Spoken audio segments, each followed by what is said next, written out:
제가 말씀을 전할 때 이렇게 단에서 하나님의 말씀을 선포할 때 말고 또 하나님의 말씀을 다른 사람들에게 전할 때가 있습니다. 우리 목사님들 또는 목사님이 되기 원하는 사람들에게 학문으로서 말씀을 가르칠 때가 있습니다.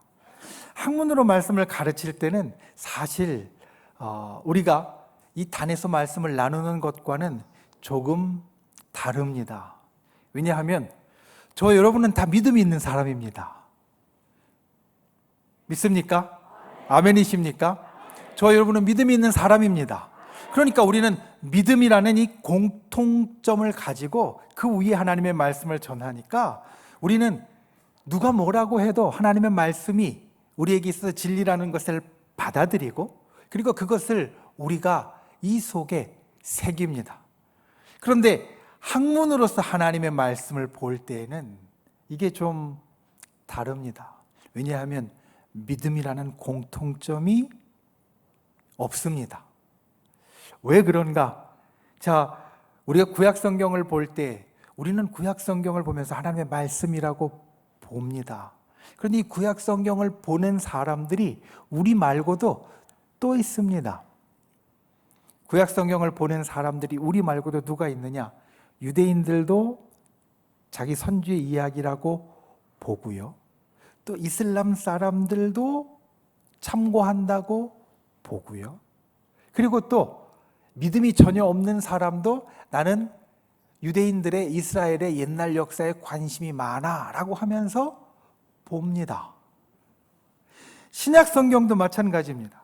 우리는 예수님의 말씀으로 그리고 초대교회 말씀으로 이 신약 성경을 봅니다. 그런데 하나님의 말씀으로 또 믿음이라는 공통점 말고도 신약 성경을 보는 사람들이 있습니다. 어떤 사람들이냐? 바로 이 그리스와 로마 때 이 초대교회 상황 가운데 사회상이 어땠는지 연구하는 사람들. 가령 사도행전 끝에 보면 바울이 로마로 가면서 배를 타고 이제 붙잡혀 가는데 중간중간 가다가 풍랑에 배가 뒤집어지고 표류하는 이야기들이 나옵니다. 여러분, 우리는 그것을 그냥 하나님께서 역사하시고 데려가시고 그리고 일러가시는 거라고 받아들이지만 믿음이 없는 사람들의 눈에는 이게 어떻게 보이느냐? 로마 시대 때 이 지중해라는 로마의 그 바다에 여기가 주요한 항구였고 이렇게 교통로가 있었고 태풍이 울면은 배가 이런 식으로 떠내려갔구나 라는 것을 파악하는 게 되어집니다. 그러니까 목사님들을 가르칠 때는 신앙 위에서 가르치기도 하지만 이런 것들도 이야기를 해줘야 됩니다. 왜냐하면 목사님들이 어떤 상황에서 사역을 할지 모르고 또 어떤 질문을 받고 어떠한 도전을 받을지 모르기 때문에 신앙의 바탕 위에 있는 것 말고도 그냥 인간적으로 이해되는 것, 그 다음에 세상의 논리로 이해되는 것도 설명을 해줘야 됩니다. 그러다 보면 간혹 헷갈립니다. 하나님의 말씀은 이게 진리라고 내가 알고 배워왔고 또 목사님들이니까 강단에서 선포해 왔는데 이 말씀이 이렇게 이해될 수도 있고 이렇게 주장하는 사람도 있고 이렇게 다르게 말하는 사람도 있네 라는 걸 배우면서 헷갈립니다. 여러분들도 가끔 그럴 때가 있을 겁니다. 제가 말씀을 드리는 것과 다르게 때로는 신문에서 때로는 뉴스에서 때로는 책에서 때로는 다른 교양 프로에서 하나님의 말씀이라고 이야기하는 성경은 이런 내용이고 이렇게 될 수 있고 이렇게 오해된 거일 수 있고 이런 게 바뀌어진 거 될 수 있고 이렇게 이야기를 들으면 좀 헷갈릴 겁니다. 아마 그런 분들 있을 겁니다. 왜냐하면 우리는 일반 예수님을 믿지 않는 사람들이 이야기하는 것도 성경 이야기라고 하면 귀가 쫑긋 쓰거든요. 관심이 가거든요. 그런데 들어보면 이건 목사님이 이야기해 주신 것하고 전혀 다른데? 다른 이야기인데? 어떻게 말씀을 이렇게 볼 수 있지? 이런 것들이 우리들한테 들어올 때가 있습니다. 그럴 때 우리도 똑같이 헷갈립니다. 그런데 제가 그런 것들을 가르치고 나서 우리 목사님들 또는 목사님 후보생들에게 가르치고 나서 마지막에 이런 이야기를 합니다. 마무리 지을 때 제가 이런 이야기를 합니다. 여러분, 이 시간을 통하여서 우리가 여러 이야기들을 함께 공부했습니다. 성경에 대해서 이런 해석도 있고 저런 해석도 있고 이런 이야기도 있고 또 성경을 반대하는 책에서 이 말씀을 이렇게 해석할 수 있다는 것을 우리가 나누었습니다. 그런데 제가 한 가지 보태고 싶은 것은 제게는 누가 뭐래도 성경은 하나님의 말씀이고 성경에 있는 말씀이 그대로 진리라는 겁니다. 세상에서 뭘 하고 이야기하든 그걸 어떻게 풀어내든 이 말씀은 이런 게 조금 다르게 생각할 수 있고 또는 이런 오류가 있을 수 있고 이런 이야기를 하고 또 인간적으로 어떻게 이해를 시도하든 제게는 이 말씀은 하나님의 분명하고 확실한 말씀이라는 겁니다. 왜냐? 제가 경험했으니까.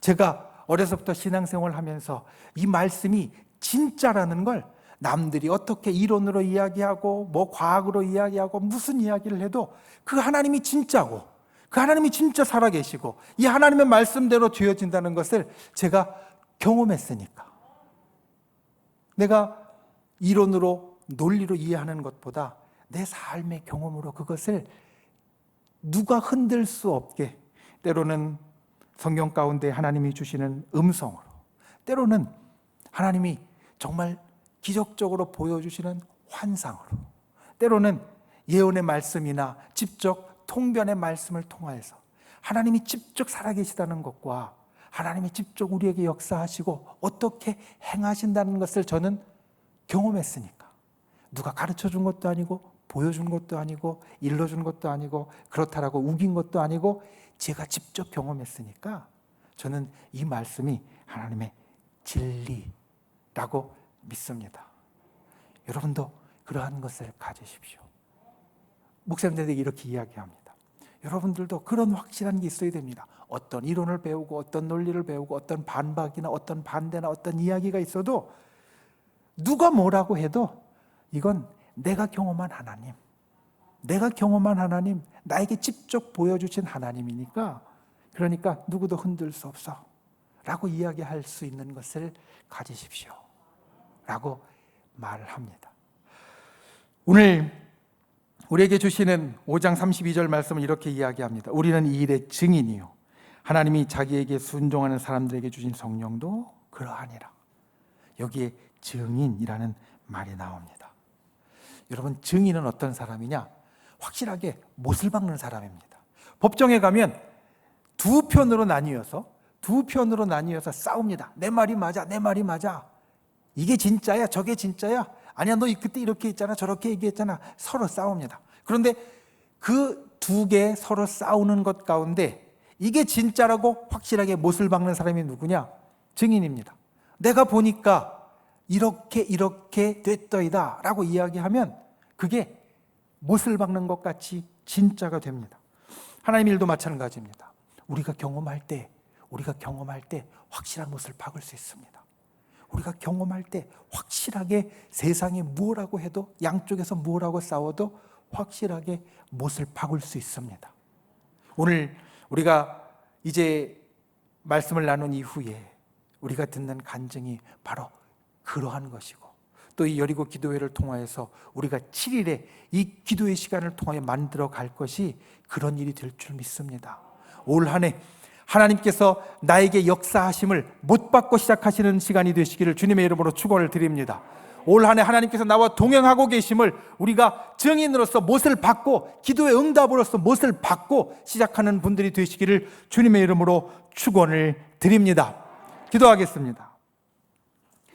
주님, 우리를 붙잡아 주시고 주의 귀한 은혜로 우리 가운데 함께해 주심을 감사합니다. 특별히 오늘 여리고 기도의 첫 번째 시간으로 주님 앞에 모였습니다. 주님, 우리의 삶에 주님의 놀라운 역사가 일어나길 원합니다. 우리가 이 여리고 기도회를 통해서 그와 같은 증언을 더할 수 있기를 원합니다. 누구도 흔들 수 없도록 분명하게 못 박는 시간이 한 시간 더 우리에게 한 해 더 추가되기를 원합니다. 주여, 우리와 함께하여 주시옵소서.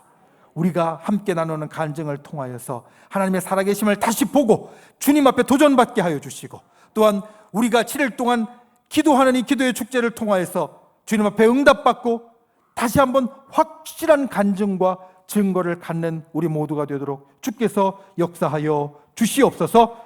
예수님의 이름으로 간절히 기도하옵나이다. 아멘.